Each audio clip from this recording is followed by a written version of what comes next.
కుల సంఘాల సమస్యలను పరిష్కరించాలని బీసీ ఎంబీసీ డిఎన్టీల పేరు మీద ఎన్నో ఉద్యమాలు జరుగుతున్న ఈ రాష్ట్ర ప్రభుత్వాలు దేనికి స్పందించి కూడా పరిష్కారం వెతుకుతలేవు. కుల సంఘాలన్నిటికీ 141 మంది కుల సంఘాలకు జరిగినటువంటి విషయాలను తీసుకుంటే ఎవరికి కూడా న్యాయం జరిగినట్టు ఎక్కడ కనపడదు.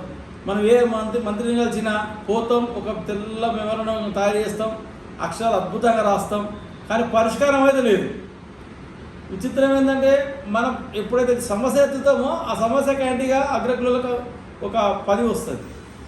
ఈ తెలంగాణ రాష్ట్రంలో 40 ఎమ్మెల్సీలు ఉంటే అందులో ఎంతమంది బీసీలు ఉన్నాం, ఎంతమంది రాజ్యసభ 6 మంది ఉంటే ఎంతమంది బీసీలు ఉన్నాం, మరి 119 మందిలో మన నిష్పత్తి ఎంత? అసలు ఎందుకు మనకు ఆ రోషం పౌరుషం ఆ ఫిలాసఫీ మనకు ఎందుకు వస్తుంది? మహానీయులు మహానుభావులు మహాపురుషులు యుగ పురుషులు ఆనాడు వాళ్ళు కలలు కనుక్కున్నది ఏంటి? అసలు వాళ్ళు చెప్పింది ఏంటి? మనం సూచించినటువంటి సూచన ఏంటి?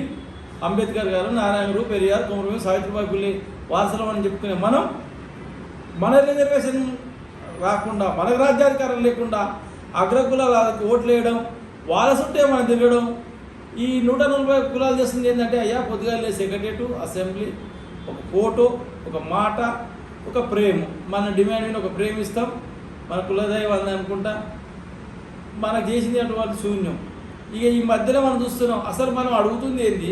చిన్న చిన్న పదవులు కూడా, ఈ కార్పొరేషన్ పదవుల్లో కూడా మనకు వస్తుంది ఏంటి?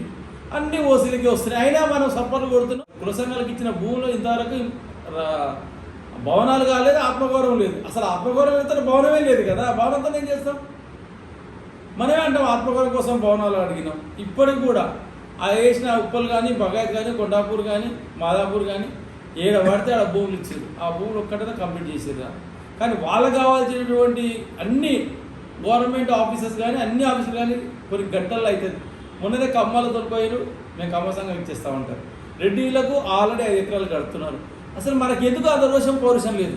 అందుకే అంతిమంగా రాజ్యాధికారమే లక్ష్యంగా, రాజ్యాధికారమే అంతిమ పరిష్కారంగా మన ఓటు మనం వేసుకుందాం. ఎందుకంటే బీసీల మధ్య లేదే కంచెం పొత్తు మంచం పొత్తు, మనకు ఉన్నదంతా ఓటు పోతే.